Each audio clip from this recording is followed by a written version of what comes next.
ways to make your offer writing more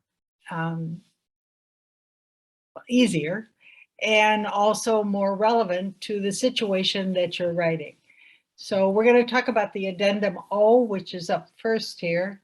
Then we're going to talk about the Addendum R. And then we're going to talk just briefly about the Escalation Clause, which, because we're back in this crazy competitive market, escalation clauses are, again, back in the market. So the reason I want to bring up these two addendums, O and R, is because a lot of times agents, especially newer licensees, aren't aware of their existence, and they make the offer more compliant, and they certainly save a lot of writing. So the Addendum O is based upon occupancy, so you can remember the O for occupancy. And it talks about two different kinds of occupancy, either pre-closing occupancy, where the buyer moves into the property before the closing, or we talk about the more commonly used post-closing occupancy, where the seller stays in the house after the closing until a certain date. All of the provisions in this Addendum O literally go to what happens if, because we know if happens. And so a lot of times when if happens, you have a provision that's already in place on how to take care of it. And you don't have to write your own words. You can use the approved WRA legal words that were drafted by an attorney.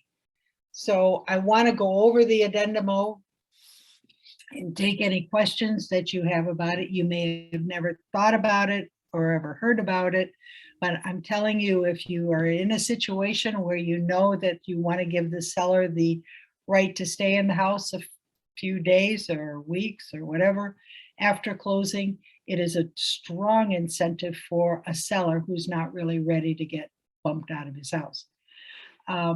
The much rarer form of letting the buyer move in prior to closing, I think just in general comment about that, pre-occupancy, I would be very wary of it. There are so many situations that I have heard, listened to, been a part of with my agents where things just all went to hell in a handbasket because of pre-occupancy. The buyer moves in, starts seeing things around the house that he doesn't like, the door doesn't open the right way, all these things happen, and the buyer goes, I don't want to close on this. I don't like this house. Or things happen, things get broken, there's a fight over who fixes it, how much they're going to cost. All kinds of things can happen when a buyer moves in prior to owning the house. But the more common, especially in this very, very competitive market, we want to give the sellers as many incentives as we can. And this is certainly a good incentive for a seller who may sell his house very fast, but has no place to go. So let's go over the Addendum O. I'm going to be referring to a legal update, which I love referring to it. I'm going to look backwards on this. But these legal updates can be found in the WRA library. And this one was done January of 2010. And it literally talks about the updating the Addendum A, the Addendum O, and property condition reports. It's a very good legal update to read and review, and I'm going to use the part of it on Addendum O here today. So we get started. Optional provisions. The very beginning, you put the date of this offer, so you're going to attach this to the offer made by the buyer. You name it with the property, respect to the property at, and you put the address of the property you're writing an offer on and going to attach this Addendum O.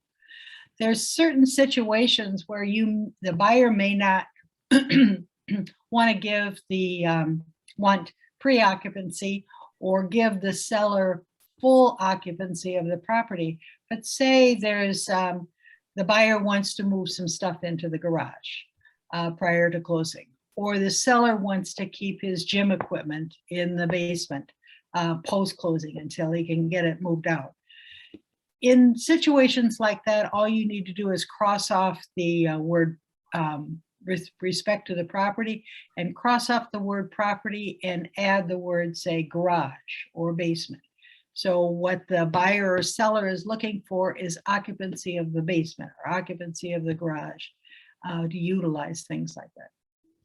So inclusion of optional provisions. They're just saying that if it's going to be a provision in your offer, you must mark it with an X, the box in front with an X.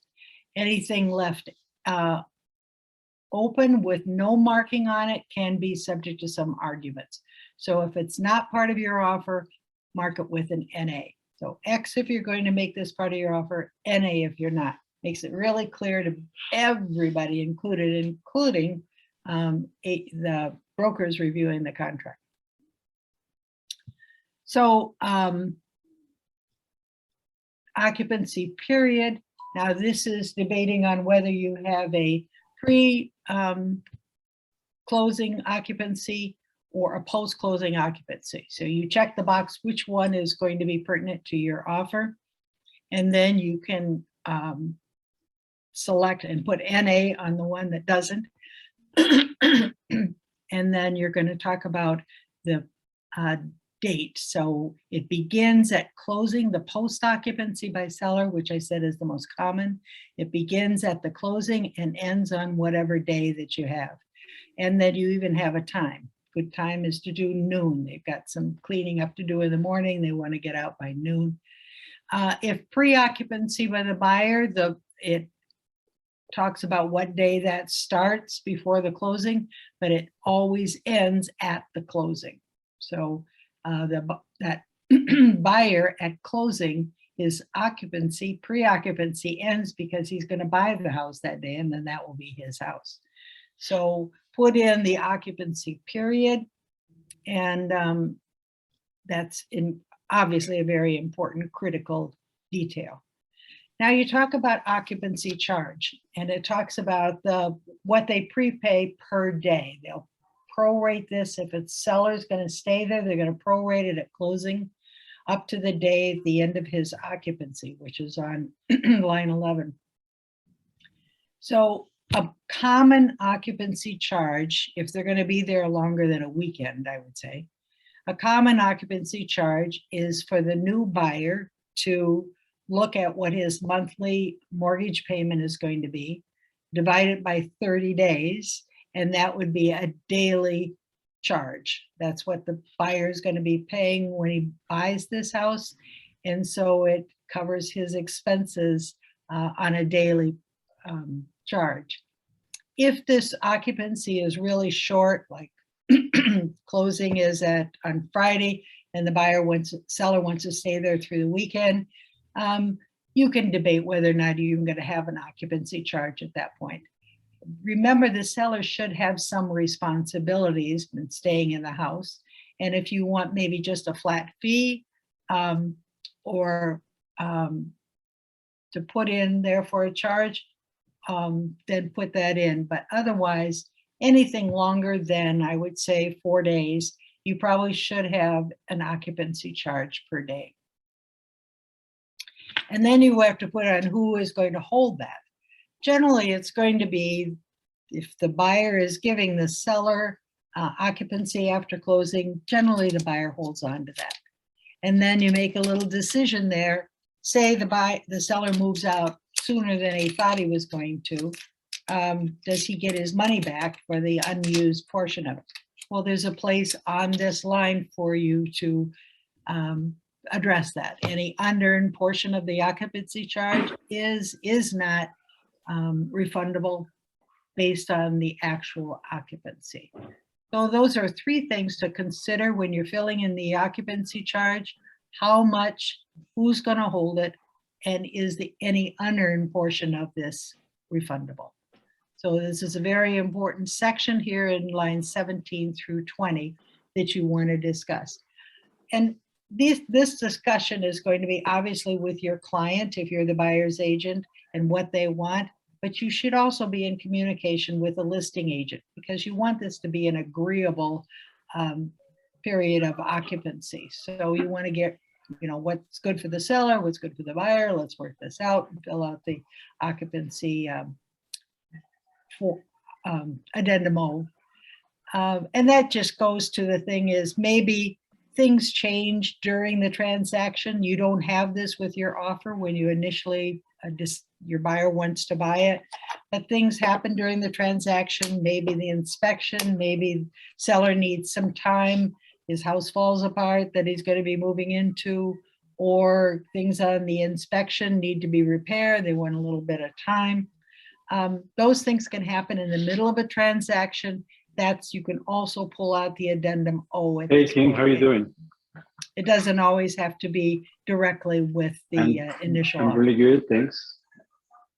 Okay, Gerardo, do you want to mute yourself, please? So that's under occupancy charge. And again, it's sort of a mutual agreement between both parties. The next portion of 21 through 31 is about security deposit. Now, if there is either pre-occupancy or post-occupancy, buyer's going to be there before the closing, seller's going to be there after the closing. If it is a long period of time, I would say more than 2 weeks, you probably should have a security deposit unless stuff gets broken, ruined. They don't, it says occupant damage, waste, or neglect, and not including normal wear and tear. So if any of these things happen during this occupancy period, the other person has the right to keep the security deposit. So a rule of thumb I like to follow is if the occupancy period, either for the buyer or for the seller, is a longer period of time, ifs happen, then 2 and more odds that ifs could happen if the period is long, then you want to add in a security deposit. And then you want to say, depends on who holds this security deposit, it can be treated just like an escrow agreement. So it says in here, unless otherwise agreed, disbursement of security deposit shall be made pursuant to the written direction of the owner with a copy of disbursement directions provided to occupant.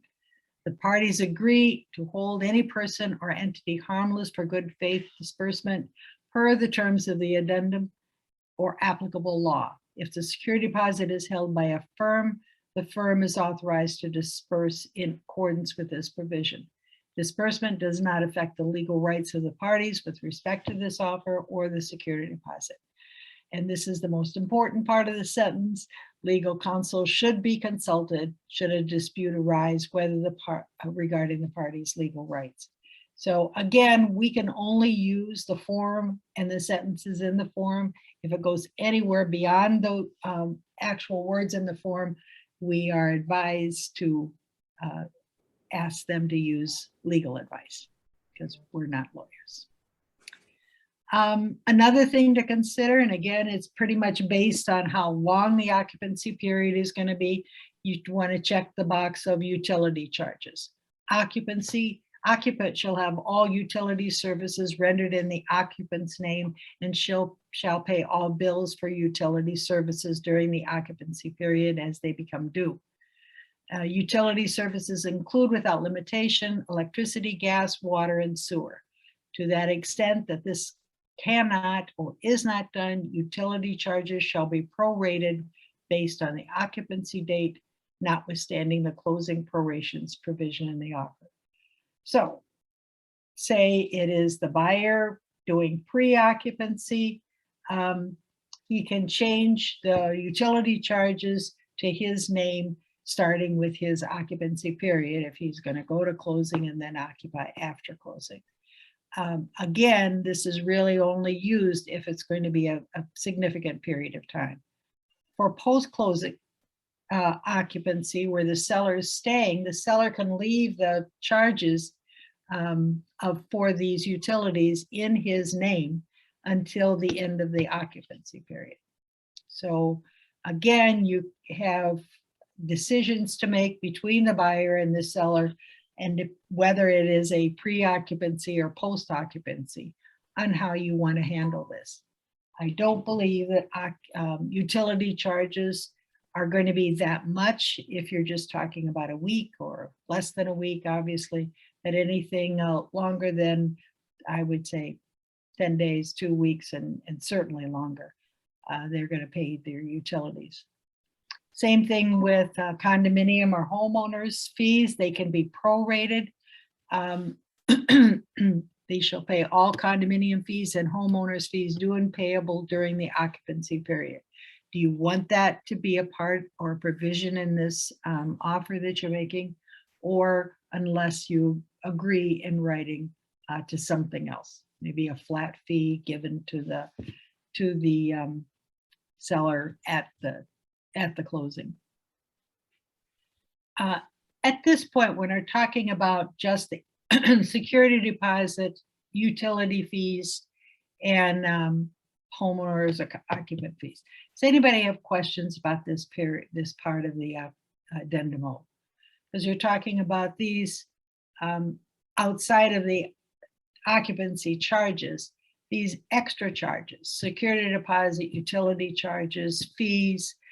Any questions about this? Because when disputes come up, a lot of times it's obviously always over money. And people are feeling like, let's get this in agreement to be a mutually agreement situation of unusual occupancy ahead of time. Certainly resolved by the closing date. Any questions? Yeah, this is Carla. I have a question Carla. on security deposit and whether the title company should hold it, whether the buyer should hold it. How is the best way? Well, I would say, just based on what I've watched over the years, the title company can hold it if they want to. A lot of title companies don't want to touch it. It's just like an escrow agreement. They don't want to touch that either. But if you can get a title company to agree to hold a security deposit like an escrow agreement, then great. Then you have a professional third party holding the money instead of a participant party holding the money. Most commonly, though, it is usually the buyer in a post-occupancy where the seller is staying. The buyer gets the security deposit and occupancy charge at closing. It's prorated through the occupancy period and given to the buyer at closing. So if you've agreed that under occupancy charges that any unused portion be returned back to the seller, that's in there. Same thing with the security deposit. It's up to the seller and to agree to either disperse the security deposit or give it back. And I do say, one of the things that I talk about a lot is when there's disputes over earnest money, you can go to small claims court to just cheaply resolve those disputes. Same thing with security deposits. It is definitely considered to be a topic that small claims courts can resolve disputes over security deposits. So what they're looking at is the buyer keeping the security deposit unreasonably? The judge at small claims court will look and see at that. Or is it a fair decision to keep that? It's just good news that small claims court will handle that, because you don't want to really hire an attorney and go into depositions in court over a security deposit. So there is a resolution if there's a dispute, but I go back to the main line: use a security deposit in your addendum O if it's going to be a significant period of time, because that occupant has to have some responsibilities of his time in that house, and he also has to have consequences if he doesn't assume those responsibilities. Does that help, Carla? Yep, it does. Thank you. You're welcome. So when you're, again, let me repeat, when you're talking about security deposits, think of it just like you'd handle an escrow agreement, in a sense. Now, the next section under maintenance, what they're asking for is what's your line there? You know, the parties are asked to state a dollar amount that serves as a dividing line between routine repairs, say the disposal stops disposing, and normal maintenance of the property, and then major repairs and major maintenance, the latter being the responsibility of the owner. So when it says under maintenance, occupant will be responsible for all routine repairs and normal maintenance of the premises. So picture the seller living in his house after he's already sold it to the buyer. The buyer is now the owner. The seller is occupying it based on this agreement. So how is he going to treat this house? Occupant shall maintain the premises, including any heating, sewer, plumbing, and electrical systems, any built-in appliances and equipment, the exterior and grounds, and including personal property in reasonable repair and normal working order during the occupancy period, except for ordinary wear and tear and changes agreed to by the parties. Any major repair or maintenance item shall be the responsibility of the owner, the new buyer. A major repair or maintenance item, anything costing more than blank for repair. So you and your client have to make a decision. What is this dividing line between this is a major repair, I own this house now, I've got to take care of it, or this is a some kind of a error, some kind of a broken thing happening during the occupancy, say of the seller occupying it after, he should maintain that, he should correct that, he should fix it. So say if the washing machine is included in it and he's using the washing machine and it breaks down or it floods or things like that, that's not considered a major repair or maintenance. That occupant, that seller should get that fixed. But what is that line? What is that cost? And it depends on a lot of things. It depends on the condition of some of these things in the house. It depends on the relationship between this buyer and the seller. Is it good, or is there some kind of friction between them? Is it something that this buyer has to acknowledge, I now own this house and anything major like this is now my responsibility, not somebody just occupying the house. So the amount that you put on line 45 certainly has a lot of these conditions to consider. Steph, do you have a ballpark number that you think is most commonly put in there? I usually see like 250 or 500 Okay, in there. Yeah. that sounds good. Okay, so this is Carla again, and I recently did that once yesterday, so that's why I'm sitting on this. Okay. We put in 500, so no problem. Question, does the lender get the addendum O? I've heard pros and cons from different lenders. Sometimes they want to see them, sometimes they don't. Well, they're going to see that it's attached on the offer. So, you know, in my practice, I'm just forwarding it along as if it's a part of the offer to purchase. I mean, because it is attached to the offer to purchase. So, Right. But I've never had a lender question anything on an addendum O before. Post occupancy. All right. Right. And the other thing. Oh, sorry. Well, I was just going to say the only thing they're going to question is the length of the post occupancy period, because if it's out more than 60 days, then I think that changes. Like if the buyer is not going to be occupying the property within the first 60 days after closing, then the lender would take issue with that. Okay. So, Right. This is And less it may not be something that you would send automatically with the offer when you're sending everything to the lender.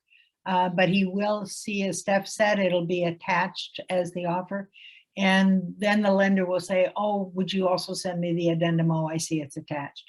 Okay, very There good. are, there are some situations where the lender doesn't want to see that. Right, that's what I've heard. So I Right. thought I better ask a couple of these questions. Thank Yeah, you. I'm glad you are. Thank you. And it's good to hear your questions, Carla, from somebody who's actually using the form at this point. Because if you've never used one, or you're just getting started in the business and you're still trying to sort out the offer to purchase, and now you're looking at these addendums, it may be a little overwhelming to absorb all of this. And your questions really add to the value of our talking about these forms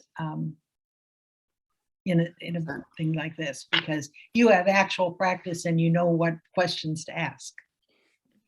Okay, the next section is pretty clear. It's on keys. Remember, check the box if it's relevant to your situation.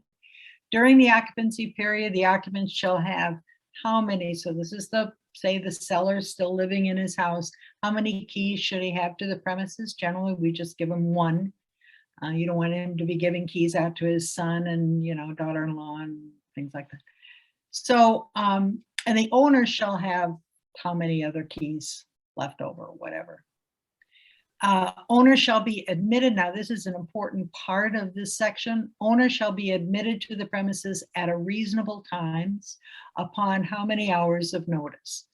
12 is default, and 12 is pretty good to put in there. You just don't want the new buyer to think that they can come bouncing into the house anytime they want after closing while the seller is still occupant. He should have his privacy.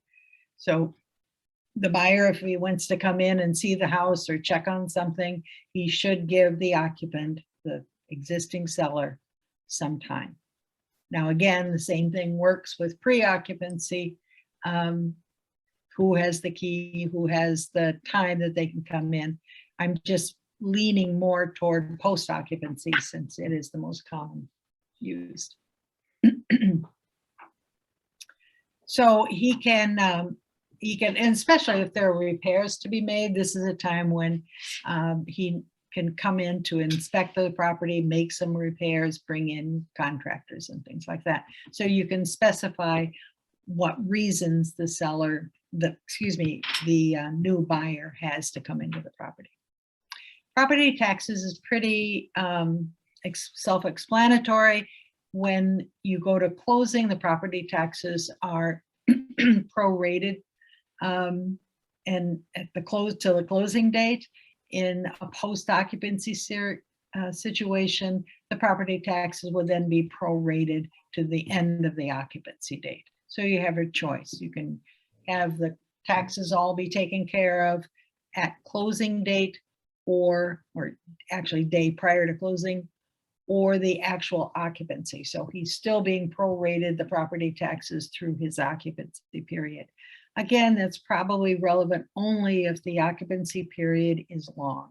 If it is over the weekend and things like that, that's not worth it. And you want to make this as amenable sort of an agreement as possible.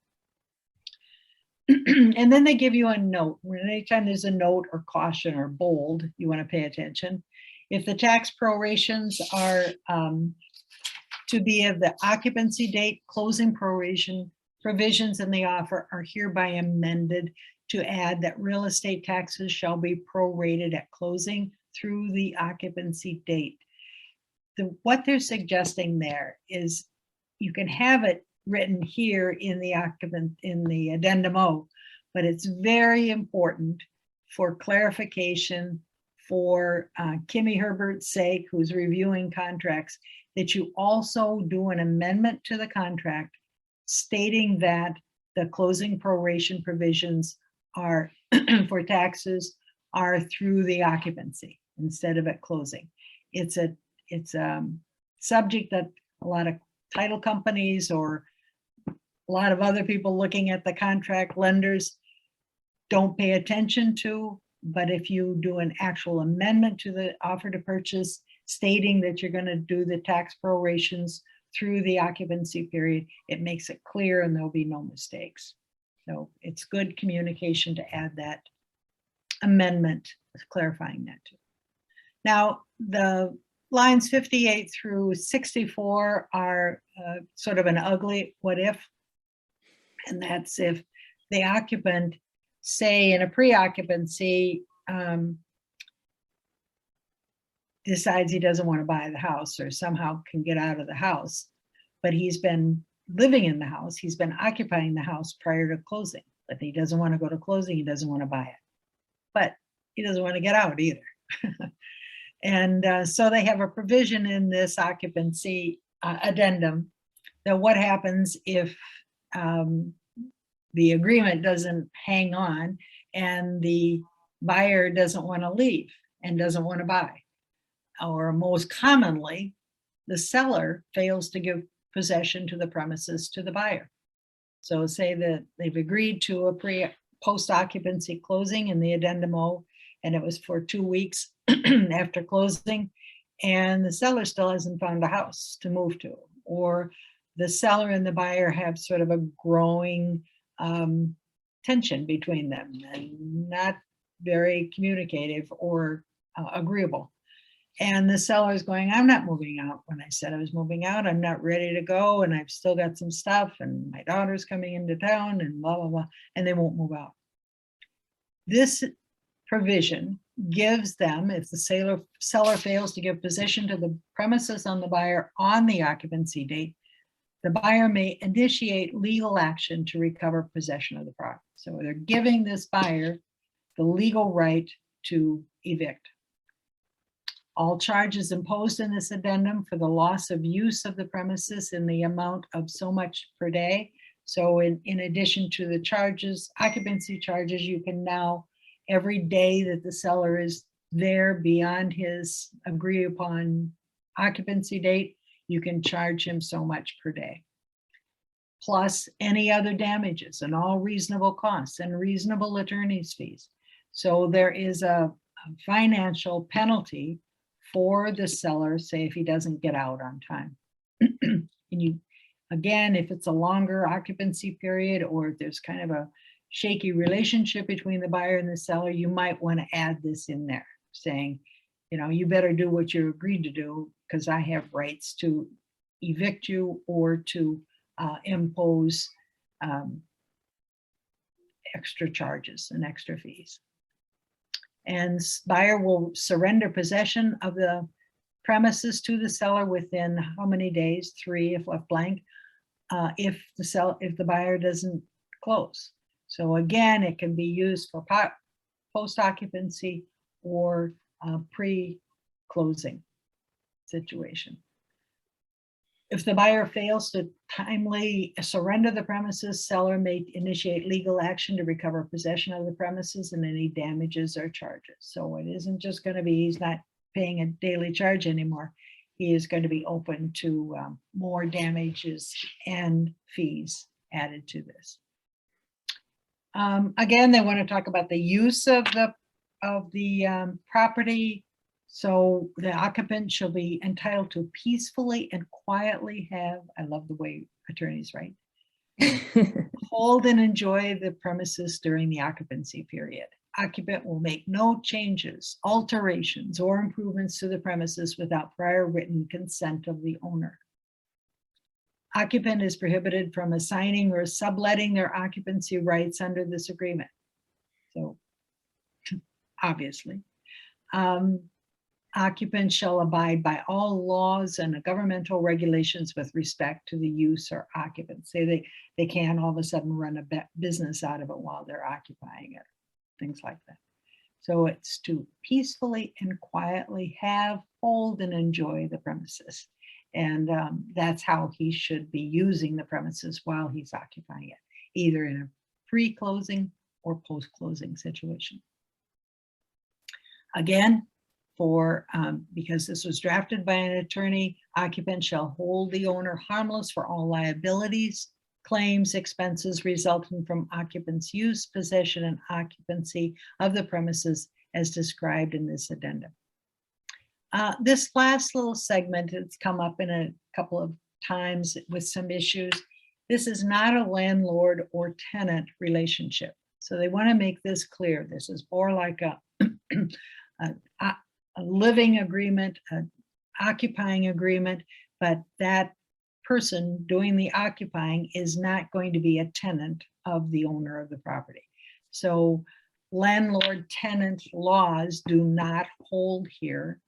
The person holding possession of real estate property under the contract of purchase is not a tenant.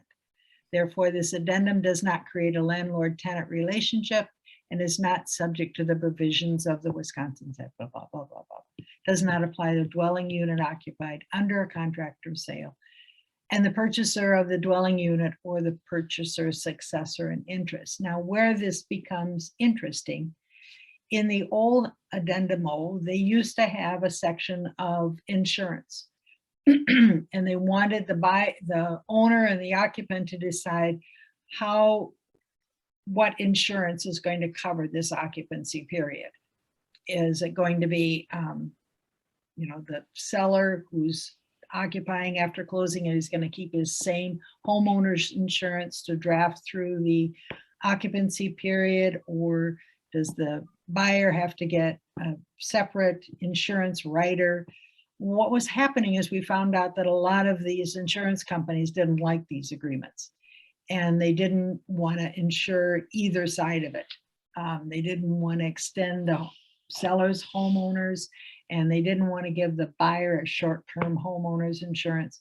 And so in this redraft of the Addendum O, they dropped it and left it out. Because it is not available during this time, they should consult with your agent on what to do.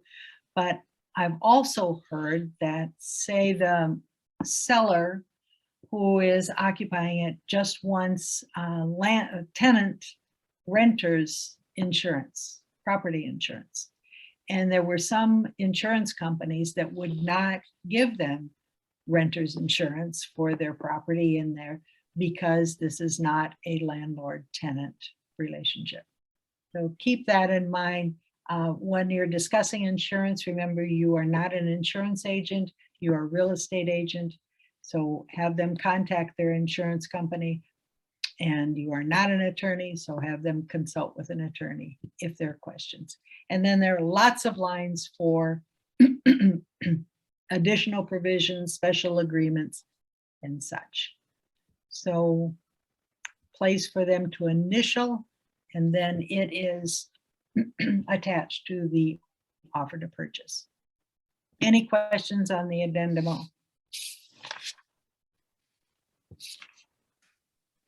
Go ahead, Lee. Leah, thank you. How often does this addendum happen versus being able to change the closing dates outside of, that interfering with maybe inspections and stuff? Yeah, good question. I would say it's happening a lot more now because buyers are giving the sellers as many incentives as possible to choose their offer over multiple offers. So this is definitely a seller who's not quite ready or needs some time, or just for the sake of it. This seller, the buyer, is saying, choose my offer because I'm going to give you a lot of flexibility on when we close or when you have to leave the house. So sometimes it's easier, instead of extending the closing date, because that might affect the loan and other things like that. You can close on time, the buyer can keep his loan cap, but the seller gets what he wants and is able to stay a little longer. Okay. Okay, Thank you. that answer? Yes. Okay, so now we can go to the Addendum R. And this is probably not as commonly used, but it certainly is helpful if you are and your client buyer are going to be purchasing a rental property or a property that has rental situation. So they give you a lot of different alternatives to choose what works best for the situation that you are writing an offer for your buyer. Again, like the Addendum O, it reduces the amount of questions that you have. It covers provisions of what ifs happen. And obviously with rental properties, a lot of stuff can happen. So this is a very handy addendum to use when your buyer is purchasing a duplex, multifamily, whatever. And this can be used with condominiums being rented or single properties being duplexes being rented, residential. So this addendum is made part of the offer, dated, so you attach it, made part of the offer, made by the buyer, name with respect to the property, and list that. If you're talking maybe just about one unit at the property, you can specify, you know, unit 1 at such and such address. The property is subject to rental agreements, either written or oral leases for a definite period of time, or oral or written rental agreements for periodic tenants, such as month-to-month tenants, who may pay rent on a periodic basis. So this is good for lease tenants and month-to-month tenants. Buyer takes the property subject to the tenant's rights. And this is very important, especially if your buyer has not purchased rental property before, that they really understand what tenants' rights are and what the scope of the agreement of their rental period is. And if your buyer is going to take it over, how much are they going to take over, or do they want that tenant out of there? So rent schedule. The parties agree to the following property rental information is current and correct with respect to any leases or any month-to-month tenancies and other periodic tenancies, whether written or oral. And make sure that you understand that. You're going to get your information from the listing agent. If the listing agent doesn't know, then you're going to write this to protect your buyer as best you can. But you should get this. A good listing agent will have this information. Does the seller now have a lease? Does the seller have an oral month-to-month agreement? Or you can stay here until I sell it, blah, blah, blah. You want to make sure that it checks all of it. So it gives you a lot of spaces for rental units. I don't think you're going to be doing that many rental units. So you can have unit number 1, unit number 2, and what is the rental agreement at this point in time that your buyer understands. Is it a written or oral agreement? Is there an expiration on a lease? Or what kind of tenancy type is it? So you can have the lease expires the date, or you can say month-to-month agreement, or you can have a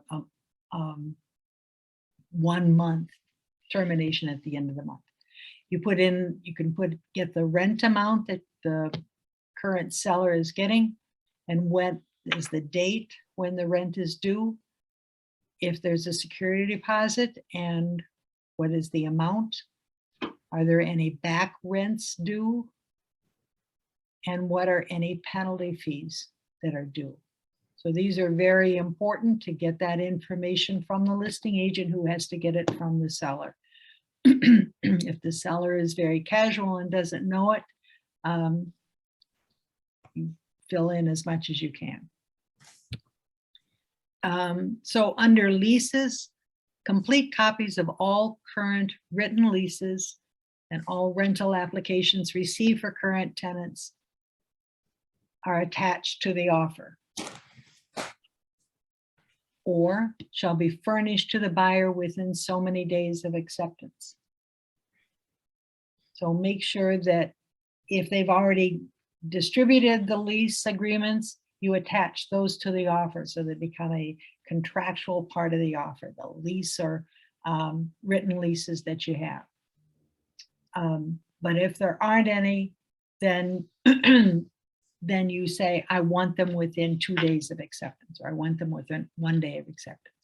Now, if the buyer does not receive these documents by the applicable deadline, or if the lease terms or rental applications are materially different from seller's representations, or do not comply with applicable law, buyer may deliver written notice stating seller's non-compliance to the seller within so many days of acceptance, and this offer is null and void. So tenants talk, and the seller may be saying one thing, oh yeah, we've got this, agreement and everything. And you might run into one of the tenants and showing the property, and the tenant's going, I don't have anything in writing. He's just letting me stay here, That is an excuse for your buyer to just walk on this offer if it is different, materially different from the seller's representations. Now, the next section is based on the personal property that's there. Tenants' rights are very strict, and you really should know what they are, and including their personal property. The following appliances and equipments are not fixtures. They are included in the sale of the property. Will be at closing in good working order. State the number of each category included in the sale. So if there are 2 units, you're going to put 2 refrigerators, 2 stoves. Which any of these that are included, you make sure that you itemize how many are going to be in there. And then there's a place for other if used. The total value of these items, you want this to be very low because it might affect the mortgage. The seller, the lender does not want to have that part of the value of the property. So you don't want these to be, 2 refrigerators at $2,000 a piece. These are included, and the value of all of it is, I would say, $500 or $10 or whatever. This amount to be excluded from the real estate purchase. So you're saying it's not included in the value of the property on the real estate transfer return. Title to these items shall be transferred at closing by bill of sale. So if there are significant things like stereo or speaker equipments and things like that, you can put them in put them in the total amount and make sure that they are listed on a bill of sale given at closing. And that is to show that they are buying it, they are owner of it, but there is no value as far as affecting the value of the property.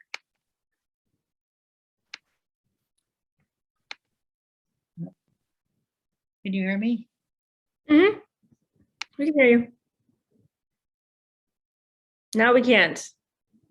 Joni, now we cannot hear you. Okay, now you can hear me. Now we can hear you. This also includes a paragraph for indemnification, which is at closing, seller shall assign all rights, title, and interest in the leases to buyer. And buyer shall assume all duties, liabilities, and obligations thereunder as landlord. The buyer shall indemnify and hold the seller harmless from any claim or loss first arising from events occurred after closing. So it just means when this is closed and done, the seller is out of it, the buyer assumes all of these responsibilities. All rent for the month of the closing shall be prorated through the day prior to closing. Seller may collect any delinquent rent which was due before closing for the seller's account. Seller cannot use security deposits for delinquent rent. So that's pretty clear, although that's argumentative. Maintain rental operations unless otherwise agreed to by the parties in writing. Seller shall give delinquent tenants appropriate notices of default, evict tenants who fail to timely cure their defaults, sue evicted tenants for delinquent rents and damages in excess of security deposits and repairs. So it's just saying the seller has to take care of his business prior to closing to make sure that everything is cleaned up, ducks in a row, and it's his responsibility to do so. Unless they have something agreed in writing and the buyer says, don't worry, I'll take over all that. Don't worry about it. Vacant units, any except unprovided on line 67 to 70, seller shall or shall not rent vacant units. So you don't want, 3 weeks of closing and the seller all of a sudden pulls in a tenant. You can't change the tenant status. Seller shall give, or he can, but he has to let the buyer prompt written notice of any tenancy termination, unit abandonment, tenant plans to vacate a unit, or material breach of lease terms or rent delinquency for more than so many days occurring after the date on line 1 of this offer. So the offer is written October 1st. By October 7th, the seller should have given the buyer any of these changes in tenant status. Somebody left, somebody came in, somebody didn't pay their rent, whatever. Rental agreement extensions and renewals, sellers shall not, without buyer's written consent, this is within the term of the contract, renew an expiring lease or extend a lease term, change the terms or conditions of a lease, a month-to-month tenancy or other periodic tenancy, or enter a written lease with a month-to-month or periodic tenant. This is very, very important, and I've had several calls just since I've been here and over the years on that very topic. The seller wants to make sure he has so much money and pulls in a tenant even, without asking the buyer's consent. So this is very clear that you have to make to your buyer that this is required. Security deposits.